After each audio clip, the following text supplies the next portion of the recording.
ನಮಸ್ಕಾರ ವೀಕ್ಷಕರೇ, ಅಘೋರ ತಂತ್ರಮಂತ್ರ ವಿದ್ಯಾ ಚಾನಲ್ಗೆ ಎಲ್ಲರಿಗೂ ಸ್ವಾಗತ ಸುಸ್ವಾಗತ. ಇವತ್ತಿನ ವಿಷಯ ಏನು ಅಂದರೆ ಅನೈತಿಕ ಸಂಬಂಧಗಳನ್ನು ಬಿಡಿಸುವಂತಹ ಒಂದು ತಂತ್ರವಿಧಾನದ ಬಗ್ಗೆ ಸಂಪೂರ್ಣವಾದ ಮಾಹಿತಿಯನ್ನು ತಿಳಿಸ್ತೇನೆ. ನಿಮ್ಮ ಹೆಂಡತಿ ಅನ್ಯ ಪುರುಷನ ಜೊತೆಗೆ ಅನೈತಿಕ ಸಂಬಂಧದಲ್ಲಿ ಇದ್ದರೆ ಅಥವಾ ನಿಮ್ಮ ಗಂಡ ಇನ್ನೊಂದು ಹೆಣ್ಣಿನ ಜೊತೆಗೆ ಅನೈತಿಕ ಸಂಬಂಧದಲ್ಲಿ ಇದ್ದರೆ ಅವರನ್ನು ಹೇಗೆ ದೂರ ಮಾಡಬೇಕು, ಅವರನ್ನು ಸಂಪೂರ್ಣವಾಗಿ ಅನೈತಿಕ ಸಂಬಂಧದಿಂದ ಹೊರಗಡೆ ಯಾವ ಥರ ತರಬೇಕು ಅನ್ನೋದ್ರ ಬಗ್ಗೆ ಸಂಪೂರ್ಣವಾದ ಮಾಹಿತಿಯನ್ನು ತಿಳಿಸ್ತೇನೆ.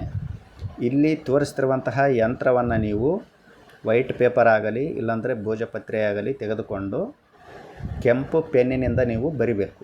ಈ ಒಂದು ತಂತ್ರವಿಧಾನವನ್ನು ಮಂಗಳವಾರವಾಗಲಿ ಇಲ್ಲಾಂದರೆ ಶನಿವಾರವಾಗಲಿ ಮಾಡಬೇಕಾಗತ್ತೆ.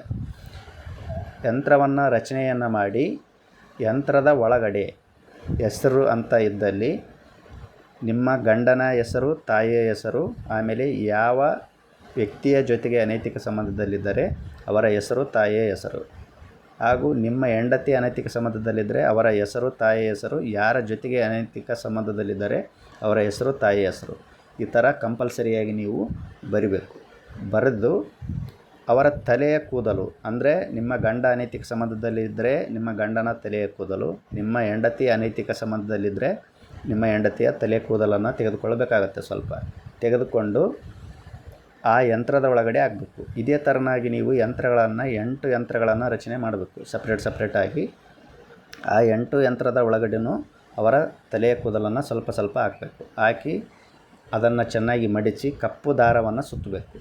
ಕಪ್ಪು ದಾರವನ್ನು ಸುತ್ತಿ ಒಂದು ಮಣ್ಣಿನ ಪಾತ್ರೆ ಆಗಲಿ ಇಲ್ಲಾಂದರೆ ಸ್ಟೀಲ್ ಪಾತ್ರೆ ಆಗಲಿ ತೆಗೆದುಕೊಂಡು ಅದರ ಒಳಗಡೆ ಯಂತ್ರಗಳನ್ನು ಹಾಕಿ ಅದರ ಮೇಲೆ ಸಾಸಿವೆ ಎಣ್ಣೆಯನ್ನು ಹಾಕಬೇಕು. ಸ್ವಲ್ಪ ಸಾಸಿವೆ ಎಣ್ಣೆಯನ್ನು ಹಾಕಿ ಕರ್ಪೂರವನ್ನು ಹಾಕಿ ಬೆಂಕಿಯನ್ನು ಹಚ್ಚಿ ಸುಡಬೇಕು. ಅಂದರೆ ಸುಟ್ಟು ಭಸ್ಮವನ್ನು ಮಾಡಬೇಕು. ಭಸ್ಮ ಆದ ನಂತರ ಆ ಭಸ್ಮವನ್ನು ನಿಮ್ಮ ಗಂಡ ಅನೈತಿಕ ಸಂಬಂಧದಲ್ಲಿದ್ದರೆ ನಿಮ್ಮ ಗಂಡನಿಗೆ ಅಥವಾ ಹೆಂಡತಿ ಅನೈತಿಕ ಸಂಬಂಧದಲ್ಲಿದ್ದರೆ ಹೆಂಡತಿ ಹಣೆಗೆ ನೀವು ಆ ಭಸ್ಮವನ್ನು ಹಚ್ಚಬೇಕು.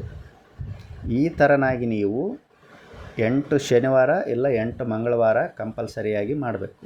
ಈ ಥರ ಮಾಡಿದ್ದೇ ಆದರೆ ಯಾರ ಜೊತೆಗೆ ಅನೈತಿಕ ಸಂಬಂಧದಲ್ಲಿದ್ದರೆ ಅವರ ಜೊತೆಗೆ ಏನಾಗುತ್ತೆ, ಜಗಳ ಅನ್ನೋದಾಗುತ್ತೆ, ವೈಮನಸ್ಸು ಅನ್ನೋದು ಬಂದು, ಬಿರುಕು ಅನ್ನೋದು ಬಂದು ಅವರು ಸಂಪೂರ್ಣವಾಗಿ ಶಾಶ್ವತವಾಗಿ ಅವರಿಂದ ದೂರ ಆಗ್ತಾರೆ. ಅಂದರೆ ಅನೈತಿಕ ಸಂಬಂಧವನ್ನು ಅವರು ಬಿಟ್ಟುಬಿಡ್ತಾರೆ. ನಿಮಗೆ ಅವರು ವಶೀಕರಣ ಅನ್ನೋದಾಗತ್ತೆ, ನಿಮ್ಮ ಮೇಲೆ ಆಕರ್ಷಣೆ ಅನ್ನೋದಾಗತ್ತೆ, ಪ್ರೀತಿ ಅನ್ನೋದಾಗತ್ತೆ. ಅಂತಹ ದುಷ್ಟ ಚಟಗಳನ್ನು ಅವರು ಶಾಶ್ವತವಾಗಿ ಬಿಟ್ಟುಬಿಡ್ತಾರೆ. ಯಾರು ಇಂತಹ ತೊಂದರೆಯಲ್ಲಿದ್ದರ ಅಂಥವರು ತಪ್ಪದೇ ಈ ಒಂದು ತಂತ್ರ ಪ್ರಯೋಗನ ಮಾಡಿ ನಿಮಗೆ ಒಳ್ಳೆಯದನ್ನೋದು ಆಗುತ್ತೆ. ಎಲ್ಲರಿಗೂ ಒಳ್ಳೆಯದಾಗಲಿ. ಧನ್ಯವಾದಗಳು. ಜೈ ಕಾಲಭೈರವಾಯ ನಮಃ.